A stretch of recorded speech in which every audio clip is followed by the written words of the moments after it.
Yep, that's the problem. We got a headlight out. The low beam passenger side front headlight is out. So welcome back to another episode of North Mississippi Outdoors with the Joiners. Please be sure to hit that like button, subscribe to our channel so we can get some more viewers and keep us going. Today we've got a problem with the headlight on the front of my 2013 Chevrolet Silverado. I can't possibly imagine why the headlight has blown out. I mean, the truck's only 10 years old. I've never changed the light bulb on it, so I just don't understand why the headlight bulb would blow, but it has.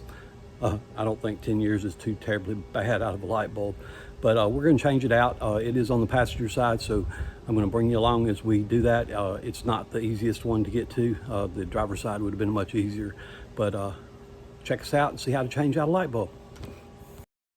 So what we got going on is, and you probably can't see, but right there is the top of the light bulb that I need to change out. Now if you look, the only way to get my arm in there, I can't get my arm in there to it because of the breather box. So I think I'm gonna have to take the breather box off and to change out the light bulb. In fact, I'm pretty darn sure I am. So we're gonna bring you along as we do that. So one of the first things you gotta do is take your screws out of your breather box. They are star screws, so you've got to have the star wrench. I'm not sure what size this is. I happened to grab the right size when I was grabbing. But there's 4 of them actually. Us short people need ladders. My little step stool. Because there's one screw that's way down there in a tight little spot to get to. I'm not sure that y'all can even see it, but I'm gonna get that loose. So of course I dropped a screw right down there, and sometimes it's nice to have little magnetized things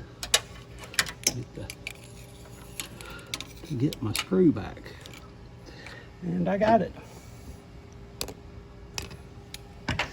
So what I've done now is I took the wire loose from right there, and I have loosened up my hose clamp, and I'm gonna pop the top part off and set it to the side, because I'm gonna have to take the whole breather box out to get my hand down in that hole. You wouldn't think it'd be so much trouble. Good job, GM, on putting the light bulb where you can't get to it.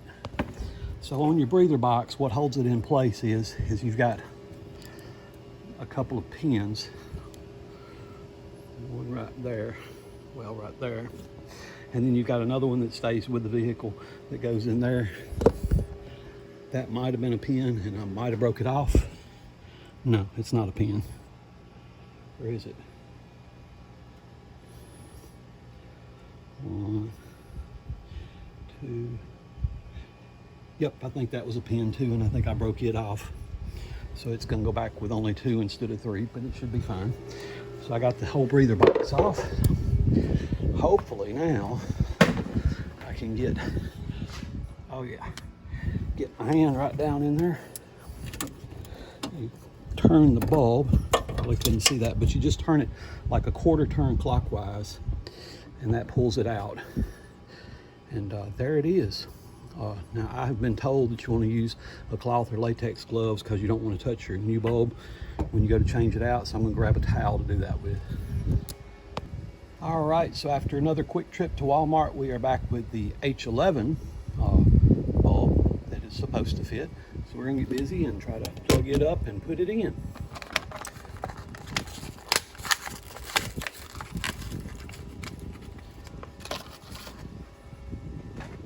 Save the package. And being careful not to touch the actual bulb part.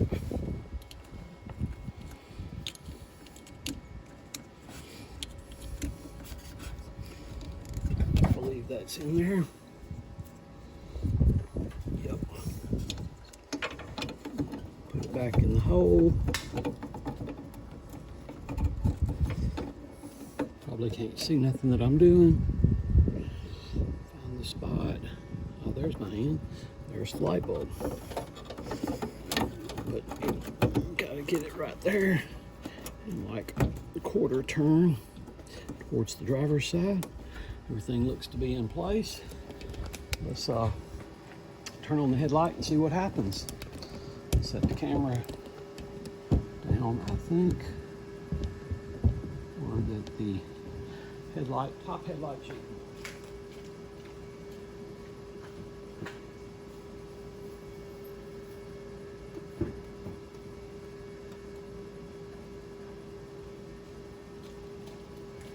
Driver's side on, passenger side on. It has been repaired. Now we just got to put it back together.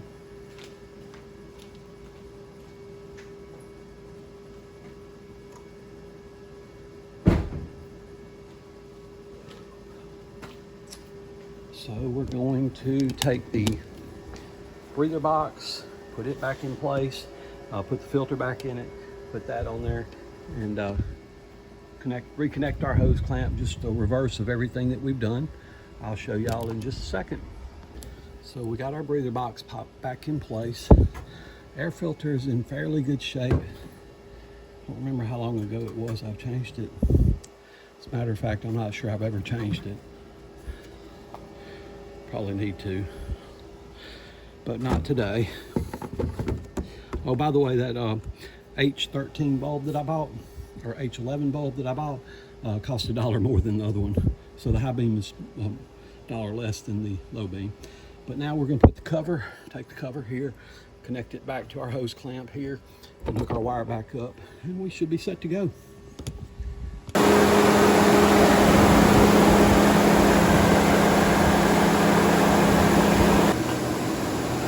So as I was testing the lights out, now I have noticed that I've got a fog light out, and I actually have bought a bulb for that because it went out once before.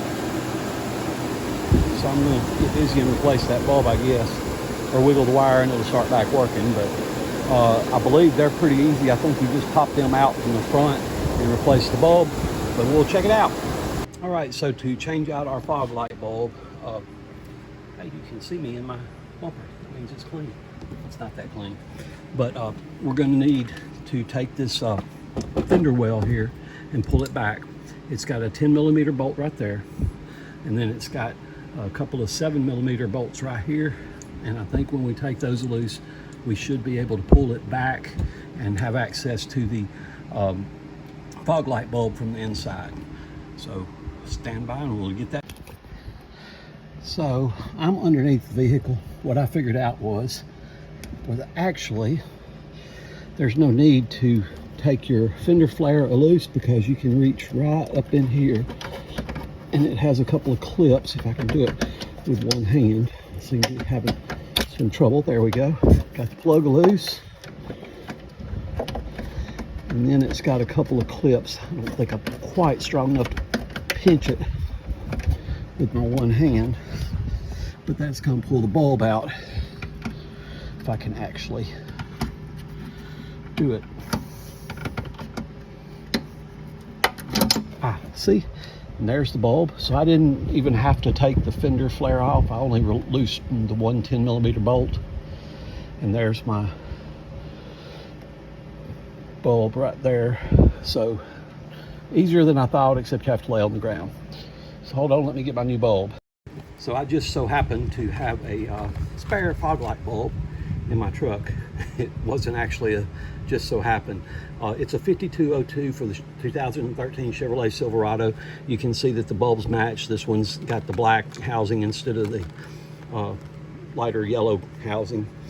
But the story is that the fog light, I noticed the fog light was out several months ago, and I bought a bulb, and then I went to go change out the bulb, and it started back working, so I left it alone and I kept my bulb. And so now I have one to put in there. So that's what we're fixing to do. We're gonna put the new one in. Just in case you're doubting, you see the black spot on the bulb right there? That's why it's burnt out. You can see that it's been burnt in there, so it's burnt out. Yeah, I really enjoy having the fog lights. I doubt I will ever buy another vehicle that don't have fog lights. It just makes such a big difference. I use them for so many things. It makes you so much more visible. I pull trailers, and with the fog lights, I can turn my fog lights on in the daytime, and it turns on the side marker lights, and it also turns on my trailer lights.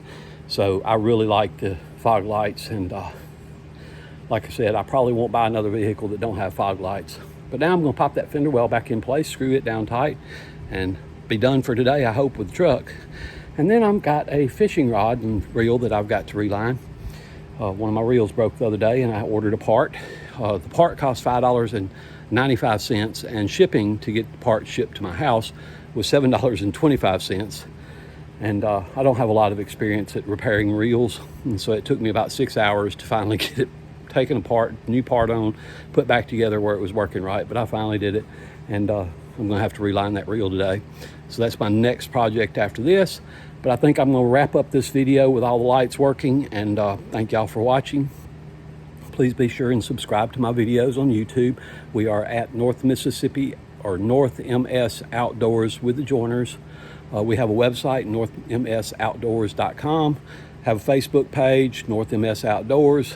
You can follow me on Facebook, Jimmy Joyner.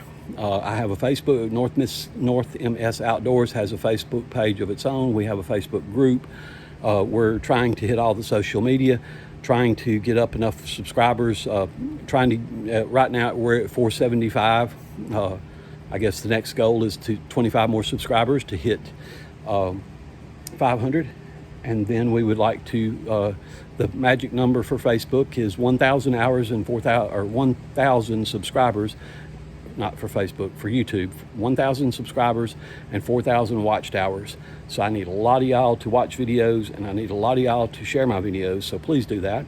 And we appreciate y'all watching. We'll see you on the next video.